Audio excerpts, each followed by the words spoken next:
Ele não viu a porta se abrir. Estava ocupado demais sendo admirado. Brilhava ao lado da nova musa, como se a vida anterior não existisse. Mas quando ela entrou, a mulher que ele acreditava ter descartado com sucesso, o salão inteiro perdeu o ar. Vestido azul profundo, barriga evidente e um novo homem ao lado. Foi ali que César congelou. Porque fortuna se constrói com dinheiro, mas dignidade. Essa só sobrevive quando se sabe quem esteve lá, quando ninguém mais olhava. O evento acontecia todos os anos, mas aquela edição era especial.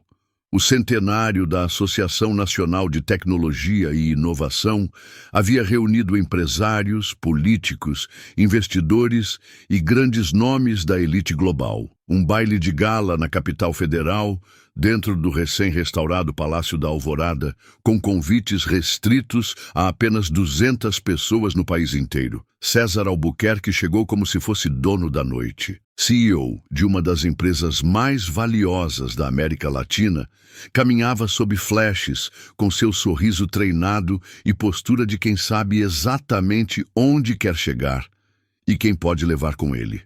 Ao seu lado, Lorena Gouveia, 32 anos, especialista em branding pessoal, recém-premiada por um projeto de reposicionamento para políticos em campanha.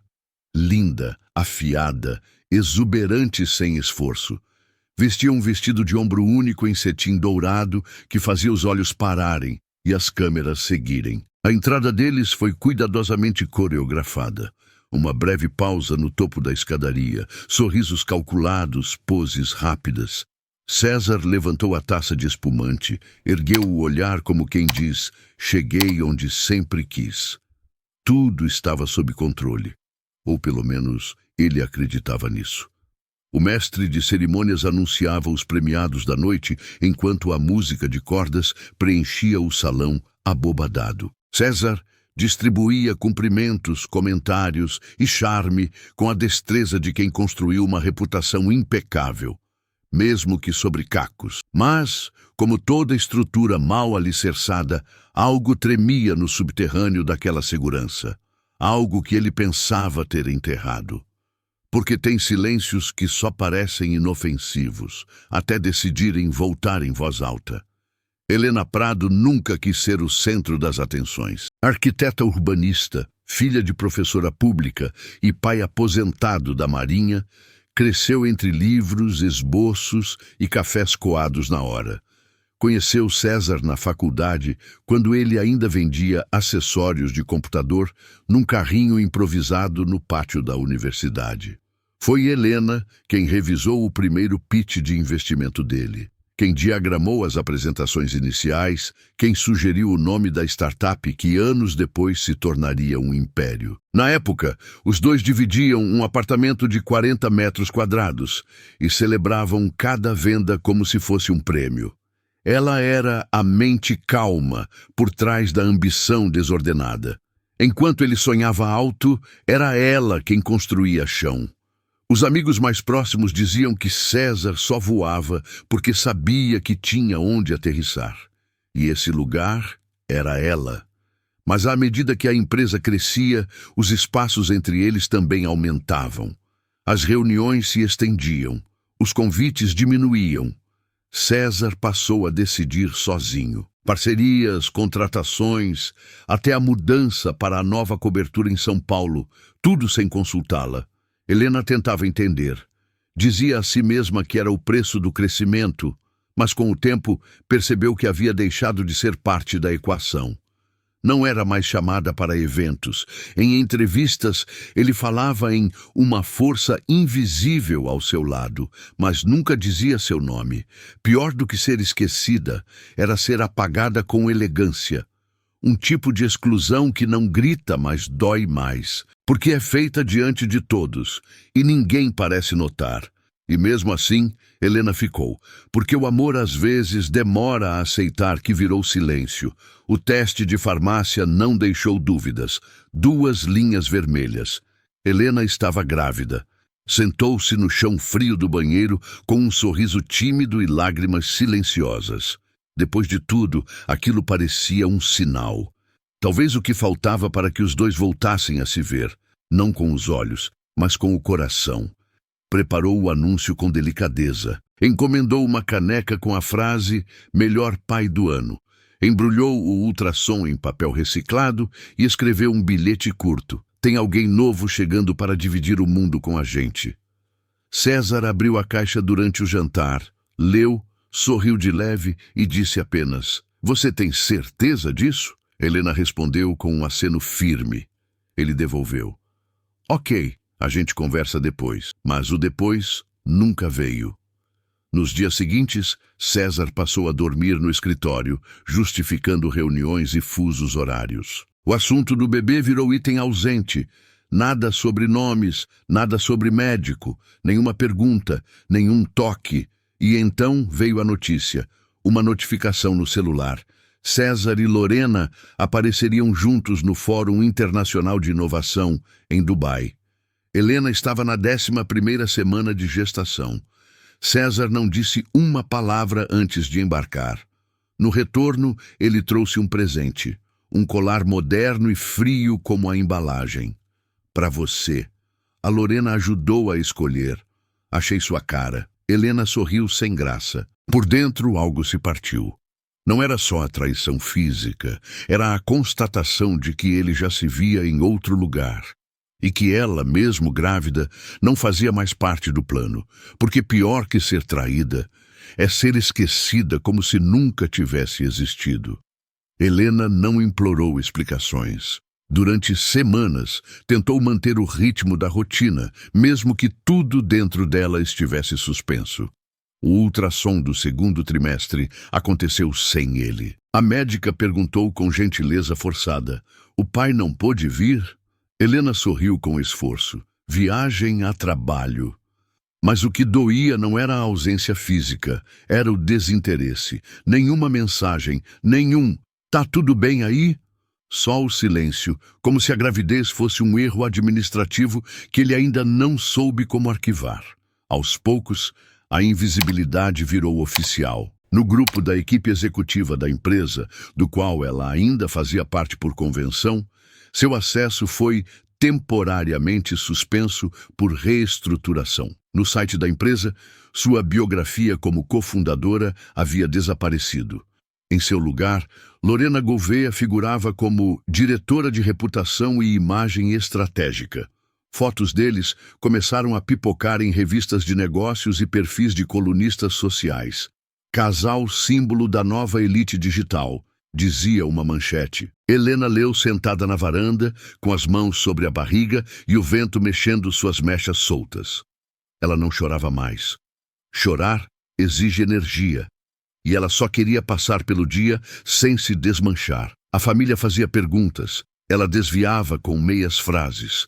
A solidão não gritava, só sussurrava, e sussurrava o tempo todo. Numa manhã, ao abrir o armário, viu o vestido azul marinho que usou no jantar de lançamento da primeira rodada de investimentos da empresa. Guardado há anos. Ele estava lá, mas ela já não se via mais dentro dele. Foi nesse dia que entendeu. Ela não estava apenas sendo traída, estava sendo substituída. Na vida, no trabalho, na história. E o mais cruel, substituída por alguém que ainda nem havia chegado ao mundo. Seu próprio filho já era uma nota de rodapé no roteiro que César escrevia sozinho. Helena parou de tentar conversar, parou de esperar que ele voltasse para casa com olhos de quem enxerga, porque algumas ausências não pedem licença. Elas só entram e mudam tudo de lugar. Você já teve que fingir força só para não desmontar na frente dos outros? Já sentiu que mesmo o presente era tratado como se não existisse? Se isso já aconteceu com você, comenta aqui só com a palavra sim. É simples, mas me mostra que você está aí e que não passou por isso sozinho. As primeiras manhãs foram vazias. Helena acordava sem saber o que fazer com o tempo, sem trabalho, sem rotina, sem César. Com um corpo que crescia e uma mente que encolhia a cada dia, sentia-se uma casa sendo lentamente invadida pelo mofo do abandono. Até que uma notificação diferente apareceu no e-mail. Era uma newsletter de um antigo projeto de habitação popular que ela havia apoiado como voluntária no início da carreira. No final, uma mensagem curta, quase despretensiosa. Estamos retomando, procurando mentes com visão social. Se quiser respirar, tem espaço aqui. O remetente, Vinícius Lacerda, ex-sócio de César, afastado da empresa anos antes por divergências éticas, pelo menos foi o que diziam. Na época, Helena nunca soube os detalhes, só lembrava que ele sumiu do mapa de um dia para o outro. Pensou em ignorar, mas naquele fim de tarde respondeu: preciso respirar. 2 dias depois, encontrou Vinícius numa antiga escola desativada na Zona Norte, agora transformada em ateliê de projetos. Sem crachás, sem tapetes vermelhos, paredes descascadas, mesas de madeira reaproveitadas, gente rindo em voz alta e rabiscando ideias em papel pardo. Vinícius não perguntou nada de César, nem sobre a gravidez. Apenas mostrou as salas, apresentou as pessoas e disse: fica quanto quiser. Aqui ninguém precisa se provar para existir. Helena não soube como agradecer, só ficou. No começo, observava. Sentava no canto e desenhava plantas sem compromisso. Mas aos poucos, voltou a sugerir, a opinar, a se sentir parte de algo que não exigia disfarces. Naquele espaço, ninguém a conhecia como a mulher do César. Ali, ela era Helena, com todos os traços, dores e silêncios. A barriga crescia e, com ela, uma nova vida dentro e outra fora. Começou a comer melhor, a caminhar sem olhar o celular a cada 2 minutos, a rir devagar, como quem reaquece músculos esquecidos. Vinícius a tratava com gentileza real, daquelas que não esperam nada em troca. Um chá antes da reunião, um vai com calma depois de um dia difícil. Nenhuma invasão, só presença. Não havia romance, ainda não, mas havia respeito. E quando a gente vem de um lugar onde foi apagado, ser visto já é o primeiro passo para voltar a existir. Helena estava longe de estar inteira, mas pela primeira vez em muito tempo, sentia que podia crescer sem pedir desculpas por ocupar espaço. O convite chegou por mensagem, como se nada tivesse acontecido. O baile da associação vai ser no sábado. Me disseram que você ainda tem convite vitalício. Vai querer ir? Helena não respondeu de imediato. Encostou o celular na mesa e ficou olhando para a xícara de chá, o vapor subindo em espiral, como se o tempo hesitasse junto com ela. Aquele baile era simbólico, o mesmo onde, anos atrás, ela e César haviam sido homenageados como casal do futuro. Ele pela inovação, ela pela arquitetura humanizada que dava alma aos projetos. Agora, ela era só silêncio no rodapé das biografias dele. Naquela noite, tirou o vestido azul profundo do armário. Ainda servia. Ajustava-se sobre a barriga de forma inesperadamente bonita. Pela primeira vez, olhou no espelho e pensou: eu não preciso parecer nada. Só preciso ser. Vinícius passou para buscá-la pontualmente às 19 horas. Usava um blazer gasto nos ombros e um sorriso discreto, como quem sabe que a força não está no brilho, mas na firmeza. Chegaram discretos. Mas foi quando Helena desceu do carro que o salão pareceu prender o fôlego. Os flashes mudaram de direção. Barriga evidente. Olhar calmo. Braço dado a um homem que ninguém esperava ver ali de novo. Lá dentro, César conversava com patrocinadores ao lado de Lorena. Quando viu Helena, congelou. A taça que segurava escapou entre os dedos. O som do vidro estilhaçando no chão cortou o ambiente com mais impacto do que qualquer anúncio. Helena não apressou o passo. Também não hesitou. Caminhou até o centro do salão. Cumprimentou quem merecia. Ignorou quem a ignorou antes. A presença dela era a resposta. E naquele momento, César entendeu. Ela não tinha vindo para competir nem para provocar. Ela tinha vindo porque podia. E porque, depois de tudo, estar de pé era a maior resposta que ele jamais saberia dar. César se aproximou minutos depois, sozinho. Não havia mais aplausos ao redor. Nem câmeras, nem charme. Só ele, o silêncio. E a mulher que um dia chamou de invisível, agora impossível de ignorar. Você veio, disse, com a voz baixa, como quem teme ouvir a própria culpa. Helena apenas assentiu. O vestido azul se movia com leveza, mesmo com o peso da barriga.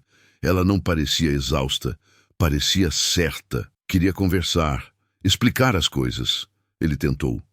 Não precisa, respondeu. Eu vim para mim, César, não por você. Ele encarou o chão por alguns segundos, depois o rosto dela e, finalmente, o homem ao lado. Vinícius se manteve calado, a distância respeitosa. César continuou. Você me odeia? Helena suspirou. Houve um tempo em que eu me odiava por ainda esperar algo de você. Do bolso, ela tirou um envelope. São os papéis do divórcio. Assina quando quiser, sem disputa, só paz. Ele pegou com mãos trêmulas. Pela primeira vez em anos, não tinha nada a dizer. Helena virou as costas com a mesma tranquilidade com que chegou. Voltou até Vinícius e tocou no braço dele com suavidade. Não houve plateia, não houve grito, só a verdade pairando no ar, clara demais para ser desmentida. Enquanto César permanecia parado, o envelope na mão e o olhar perdido, Helena sentava-se em uma das mesas e sorria. Um sorriso pequeno, mas inteiro. Ela não precisava vencer ninguém, porque estar viva, lúcida e dona de si, depois de tanto silêncio, já era vitória suficiente. Por muito tempo, Helena achou que amor era sinônimo de espera. Esperar que o outro volte a olhar, esperar que a fase ruim passe, esperar que aquilo que um dia foi bonito reencontre o caminho de volta. Mas a verdade é que esperar demais por alguém, às vezes, significa abandonar a si mesmo. César não foi embora de uma vez. Foi desfazendo a presença dele em silêncio, como quem muda os móveis da casa e espera que ninguém perceba. E Helena, por amor, foi se adaptando, até quase não caber mais dentro da própria história. Mas há um ponto em que o silêncio deixa de ser proteção e vira prisão. E nesse ponto, ou você grita, ou desaparece. Helena não gritou. Ela reconstruiu, sem escândalo, sem revanche, sem querer provar nada. Porque dignidade não se grita, se caminha com ela. E quando você volta a andar de cabeça erguida, o mundo inteiro é forçado a lembrar quem tentou esquecer você. No fim das contas, não era sobre vingança. Era sobre presença, sobre existir de novo, sobre ser vista, primeiro por si mesma, depois pelo resto do mundo. Se essa história te tocou de alguma forma, deixa seu like aqui. É a forma mais simples de mostrar que vale a pena continuar trazendo histórias assim. E me conta nos comentários de qual cidade você está assistindo. Sério, eu leio todos com carinho. E faço questão de responder quem tira um tempinho para conversar comigo aqui. Se você acredita no poder do recomeço, se inscreve no canal. Cada nova inscrição é o que me dá força para seguir nessa jornada. E não vai embora ainda. Escolhe uma das duas histórias que eu deixei na tela. Te encontro no próximo vídeo.